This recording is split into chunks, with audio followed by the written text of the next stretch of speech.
वातक्रमेण व्युत्क्रमेण शीतक्रमेण विशेषतः भालभातिं त्रिधा कुर्याद् कफदोषं निवारयेत्। कपालभाति क्रिया मुख्यतः 3 प्रकार की होती है: वातकर्म, व्युत्कर्म और शीतकर्म। आज यहाँ आपसे वातकर्म कपालभाति की चर्चा की जा रही है। नमस्कार साथियों, आशा है आप सभी सकुशल होंगे। आप सभी का हार्दिक स्वागत, अभिनंदन। कोरोना महामारी से स्वयं बचिए एवं दूसरों को भी बचाइए। आज मैं आपको वातकर्म कपालभाति क्रिया के बारे में संपूर्ण जानकारी दूंगा। यह वीडियो सामान्य योगाभ्यासियों के लिए है। जो किसी बीमारी से ग्रस्त हैं उनके लिए मैं दूसरी वीडियो में जानकारी दूंगा। तो आइए जानते हैं वातकर्म कपालभाति क्रिया को क्यों अपनाएं, कब करना चाहिए एवं कैसे करना चाहिए। तो आइए हम लोग जानते हैं कि वातकर्म कपालभाति क्रिया को क्यों करें हम लोग। तो इसमें सबसे पहला है कि पाचन अंगों को उत्प्रेरित करने के लिए। यह जो क्रिया है हमारे जो जितने भी विसरल ऑर्गन में, विसरल एरिया में जो भी हमारे पाचन अंग हैं, जैसे कि आंत, दोनों छोटी आंत, बड़ी आंत, हमारा लीवर, पैनक्रियाज, स्टमक, इन सभी का वो क्या करता है, उत्प्रेरण करता है, यानी कि टोन अप करता है हमारी जितने भी ऑर्गन है उनको। यह क्रिया उनको टोन प्रदान करता है। दूसरा है उनके इंटरनल मसाज हेतु उनकी मालिश हो जाती है इस क्रिया से।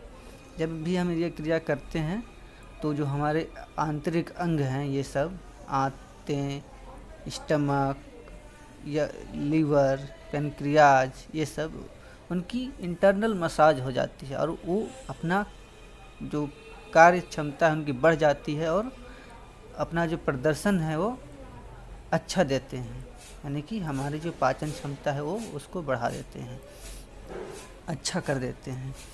तीसरी चीज़ है कि अपने ललाट में अधिकतर रक्त शुद्धि एवं ललाट की तेज को बढ़ाने के लिए।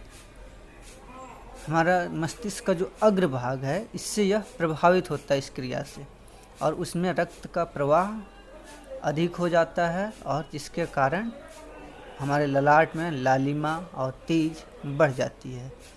चौथा चीज़ है फेफड़े को विस्तारित एवं शुद्ध करने के लिए, यानी कि हमारी जो फेफड़े की जो क्षमता है, उसकी लंग कैपेसिटी है, वो इस क्रिया से बढ़ जाती है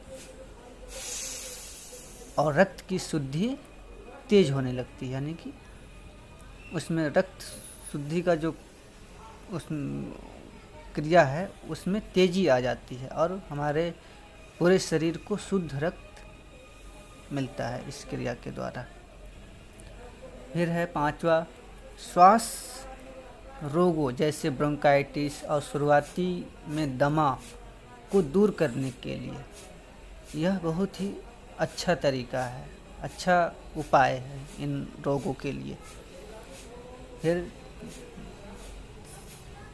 अगला है कि आलस को दूर भगाने के लिए। यह क्रिया जो आलस हमारे को घेर लेता है समय समय पे, तो उस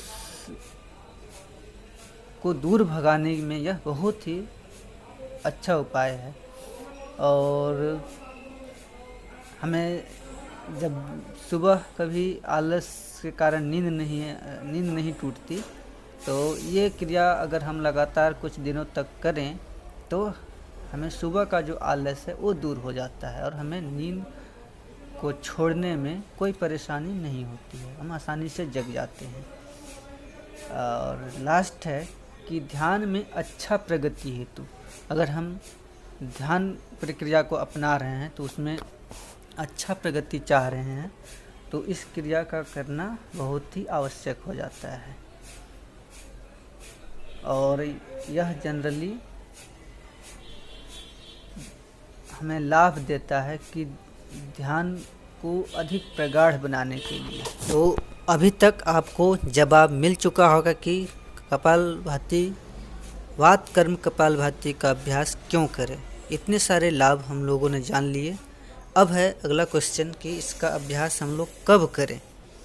तो सामान्यतः जब भी हमारा पेट खाली हो उस टाइम इसका अभ्यास हम कर सकते हैं। फिर पेट खाली का मतलब कि या तो आप प्रातः काल करें या आपके खाने के बाद 3 घंटे मिनिमम 3 घंटे के बाद इसका अभ्यास कर सकते हैं। 3 से 4 घंटे खाने के बाद उसको हम लोग पेट खाली मानते हैं योग में, या जनरल भी फिजिकल साइंस में भी आप इसको देख सकते हैं। तो पेट जब हम लोग खाना खाते हैं तो उसका डाइजेशन में लगभग हमारा 3 से 4 घंटे का समय लगता है। अब है दूसरा समय कि ब्रह्म मुहूर्त में नित्य क्रियाओं से निवृत्त होकर, यानी कि हम नित्य क्रिया से निवृत्त हो लिए और उसके बाद हम इसका अभ्यास करने में सक्षम हो जाते हैं। अब है तीसरा कि हर एक योग सत्र के अंतिम चरण में ध्यान से पूर्व इसका अभ्यास करना है। जब भी आप कहीं भी योग सेशन देखते होंगे, योग सत्र करते होंगे, तो इसका अभ्यास आपको आसन और प्राणायाम के बाद इसका अभ्यास कराया जाता है और ध्यान से पूर्व, यानी कि इसके बाद आप ध्यान कर सकते हैं। अब आइए हम लोग जानते हैं कि इसका अभ्यास कैसे करना है। तो इसके अभ्यास के लिए योग साधक को या योगाभ्यासियों को किसी भी आरामदायक आसन में रीढ़ की हड्डी सीधी रखते हुए आंखें बंद करके बैठना है। शरीर शिथिल होना चाहिए और उसको करते समय आप चिराकाश का ध्यान कर सकते हैं, आंख बंद करके आकाश का ध्यान। और हेल्दी पर्सन इसको 20 स्ट्रोक से स्टार्ट कर सकते हैं। 20 स्ट्रोक मतलब कि फोर्सफुली आपको केवल दोनों नथुनों से, नाक से सांस को छोड़ना है और पेट को अंदर की तरफ ले जाना है। आप वीडियो में देख ही रहे हैं कि कैसे अभ्यास को किया जा रहा है। आप इस अभ्यास को केवल नाक से सांस को छोड़ना है और पेट को अंदर करना है। ये प्रारंभ में आप 20 स्ट्रोक इसका आरंभ में कर सकते हैं और उसके बाद खाली पूरी सांस बाहर निकाल के फिर 2-3 ब्रीथ आराम करके फिर से इसको स्टार्ट कर सकते हैं। इस अभ्यास में आप सभी को 2 सावधानियां रखनी है। पहला तो मुंह से कभी भी सांस लेना छोड़ना नहीं है और दूसरा इसका अभ्यास रात में ना करें। रात में करने पे नींद आने में कठिनाई हो सकती है। तो आशा है आप सभी को वीडियो अच्छा लगा होगा। इसको शेयर कीजिए, लाइक कीजिए, चैनल को सब्सक्राइब कीजिए। धन्यवाद।